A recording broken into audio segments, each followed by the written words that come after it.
And welcome to America Talks Live. I'm Bill Tucker filling in for Steve, who has the day off today. As always, we invite you to be a part of the program. Give us a call, 877-Newsmax. That is 877-639-7629. We've got a heck of a show today. Did you see the interview with President-elect Trump on 60 Minutes last night? If you didn't, we have the highlights and a lot of discussion as we talk about what Trump told us in 60 Minutes last night. But before we welcome in our first political panel, let's send it down to Newsmax TV's Miranda Khan, who has the latest. Miranda. Thanks, Bill. CNN reports Donald Trump never thought he had a chance at actually getting elected. Trump never thought he was going to make it even past October and was prepared to endorse New Jersey Governor Chris Christie when he dropped out. The New York Daily News reports Christie is no longer in Trump's inner circle either after two of his top aides were convicted in that Bridgegate scandal. Trump names Republican National Committee Chairman Reince Priebus as his chief of staff and campaign chairman Stephen Bannon as his chief strategist. The campaign released a statement saying Priebus and Bannon will be, quote, equal partners. Meanwhile, Trump and his advisors have signaled they might back down from some of his campaign promises, including that border wall. They're talking about a fence in the Republican Congress. Sure. Would you accept a fence? For certain areas I would, but certain areas the wall is more appropriate. One of the main issues Trump ran on was building a wall along the Mexican border and having Mexico pay for it. For much more on these stories, please visit Newsmax.com. I'm Miranda Khan. Back to you, Bill. So much, Miranda. Appreciate it. Okay, now let's bring in our political panel. And joining us today, Margaret Howell, international reporter, and C. Edmund, Wright, columnist at Breitbart and The American Thinker, contributor for Talk Radio Network, and author of WTF, How Karl Rove and the Establishment Lost Again. Or maybe how Karl Rove lost this time around. We're going to talk about a lot of different things. Let's start with, I don't know if you could hear it or not, Miranda in her news update is talking about the fact that last night in the interview on 60 Minutes, Trump hedged his bets on this wall. I think apparently some geographic realities must have come into him. Having been down on that wall, down on the border many, many times, the impracticality of the wall all along it is pretty evident. But see, Edmund, let me start with you. The realities are you really can't throw a wall up. But a political reality is he kept making this a huge campaign promise. Do you think this hedge might hurt him a little? Well, I think this hedge was very predictable. I'm just hoping he's not hedging about repealing Obamacare and overhauling tax rates and some other issues. But this is an interesting. It's a little bit of a more moderate Trump, a realistic Trump, and he talks about the fact that geographically certain areas are better for a wall, certain areas are better for a fence, and maybe certain areas are better for drones or what have you. The fact of the matter is that this is where it's going to be interesting to see the Trump nation, those really hardcore early adopters, to see how they react. Quite frankly, the more reasonable Trump is one that would have never concerned me in the first place. Yeah, it is very interesting. And before I get down to you, Margaret, I want to play what he had to say when asked about immigration. If we can listen to what Donald Trump had to say when asked about where immigration stands on his list. Are you really going to build a wall? Yes. They're talking about a fence in the Republican Congress. Sure. Would you accept a fence? For certain areas I would, but certain areas the wall is more appropriate. I'm very good at this. It's called construction. But so part wall, part fence? Yeah, it could be. There could be some fencing. What about the pledge to deport millions and millions of undocumented immigrants? What we are going to do is get the people that are criminal and have criminal records, gang members, drug dealers. We have a lot of these people, probably 2 million, it could even be 3 million. We're getting them out of our country or we're going to incarcerate. But we're getting them out of our country. They're here illegally.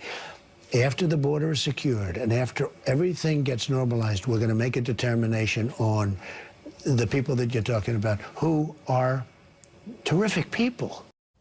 Margaret Howell, I'll turn it over to you because I think the issue above all others which propelled his candidacy into primacy and even maybe into the nomination is the issue of immigration. Do you think this is what his supporters expected to hear from Donald Trump? I think that President-elect Trump is delivering on his promise to secure the border, and that's frankly what his supporters wanted to hear.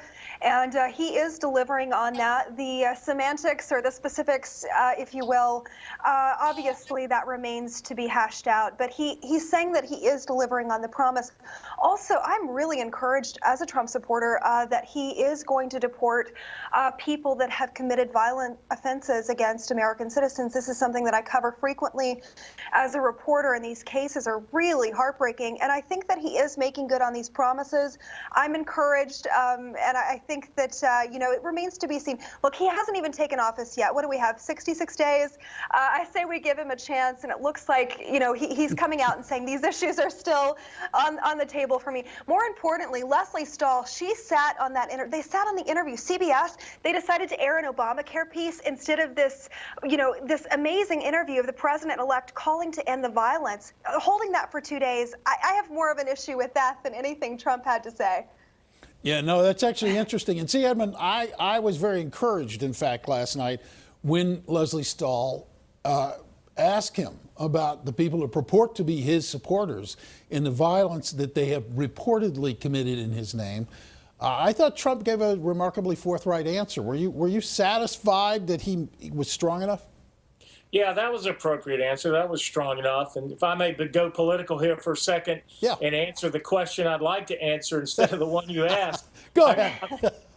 I've got to remind Margaret that you may say all this reasonable stuff on the wall and deportation is actually him, doing effective policy. But the fact of the matter is, when people like myself said what he is now saying on deportation, we were called rhino establishment hacks and conservatives and sellouts. And when people like myself were saying what he's saying now on the wall, we were called the same thing. So while I am thrilled the Clinton machine is gone, I do have a memory of all the things I said that now Trump agrees with that caught me grief. You were revolutionary, sir, and I commend your early effort. I have great respect for you. I'm glad that the rest of us finally caught up. No, but I got to tell you, just to see Edmund's point, he's right. He's exactly right. But my argument all along here, C. Edmund and Margaret, has been that Trump is a pragmatist. He did in fact raise issues which resonated with a lot of people. He spoke about things that nobody else wanted to speak about, and at the end of the day, though, this is a pragmatist, as any businessman or woman has to be. He's not an ideologue. And so I'm really not, actually, Sam, I'm really not surprised that we would make this shift right at the start in order to set the tone for getting things done. No, I agree. And I think he's definitely not an ideologue, definitely not a conservative ideologue. I agree with him on many issues, but one area where I do worry about his lack of ideology is he seems pretty comfortable with big government, strongman solutions. He seems to believe that we need a better big government instead of a smaller government. And that was really my main consternation with him from the start. But hey, if he gives me a good justice and gets rid of Obamacare, I'm right there with him. So am I. Also, another hedge he backed off of. And I live out in a somewhat rural part of New Jersey. Believe it or not, there is a rural part of New Jersey. And there were more than a couple of Hillary for President signs up around where I live. And last night, Leslie Stahl asked him about whether he was going to follow through on that promise for a special investigator for Clinton. And this is what he had to say. Are you going to ask for a special prosecutor to investigate Hillary Clinton over her emails? And are you, as you had said to her face, going to try and put her in jail? Well, I'll tell you what I'm going to do. I'm going to think about it. You called her crooked Hillary, said you wanted to get in jail. Your people in your audiences kept saying, lock him up. Yeah. Well, she did some bad things. I mean, she did some bad things. I know, but a special prosecutor? I don't want to hurt them. I don't want to hurt them.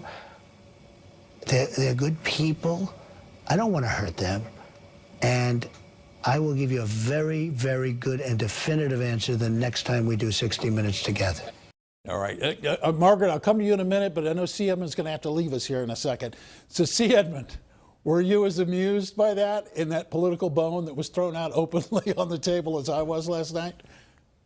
You know, this is again a situation where I think this is the most reasonable deportation strategy. The idea that we're going to have mass deportation squads and get rid of 12 or 15 million, that was never going to happen. And if we started to do it, the first time there was a news report of it happening, it would be shut down immediately. So again, it's funny to me because a lot of Trump supporters are going to have to own this now, but this is actually the right position.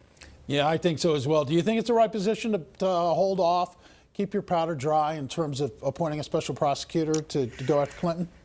Oh man, that's a tough one because I was one of those people with a Hillary for prison sign. Frankly, the crimes that she has committed, they've been endless, and we know that her cronies are just as bad. I think that he's focusing on bringing the nation together and healing at this point, which is commendable for me. It's a very presidential stance, frankly, but let's just hope that eventually she is investigated for some of at least the pay to play in the Clinton Foundation, taking money from foreign governments. Maybe that aspect. Maybe we could just take one thing, as opposed to the blanket of things that have, come out that the Clintons have been involved in. But he sounded very presidential to me, and unfortunately, I don't like the position, but I understand it, and I think that it is time for the country to heal and come together. Edmund, I know you're no fan of the Clintons, nor am I, quite honestly. But do you think that was the right decision to do? Yeah, and listen, there's part of me that would love to see her in an orange jumpsuit instead of an orange pantsuit. But the fact of the matter is that would be spending political capital that we really need to invest in more important issues. Ultimately, Hillary Clinton in jail or not is not going to impact my life whatsoever. A strong border will, no Obamacare will, a good Supreme Court will. And this last one I got to direct at you, and I'm sorry, Edmund, I've got about 40 seconds for you to give an answer. Wright's Priebus is chief of staff. Along those same lines, trying to keep a little political capital? Yes, I think so. And again, I'd like to mention that Reince Priebus and Steve Bannon are going to balance each other. See, Bannon is now Karl Rove, and just a little inside info, Bill. Steve Bannon is the one who assigned me the Rove Stupid series of articles of Breitbart. So now Bannon is Karl Rove, which is very funny to me.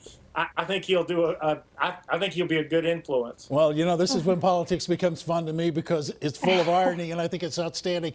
Edmund, I know you got to leave us. Margaret, stick around. We'll be right back. We got a lot of other things to pick up, including the anti-Trump protests, riots across the country. And we'll this time be joined with Reverend Jesse Lee Peterson. So don't go away. We'll be right back.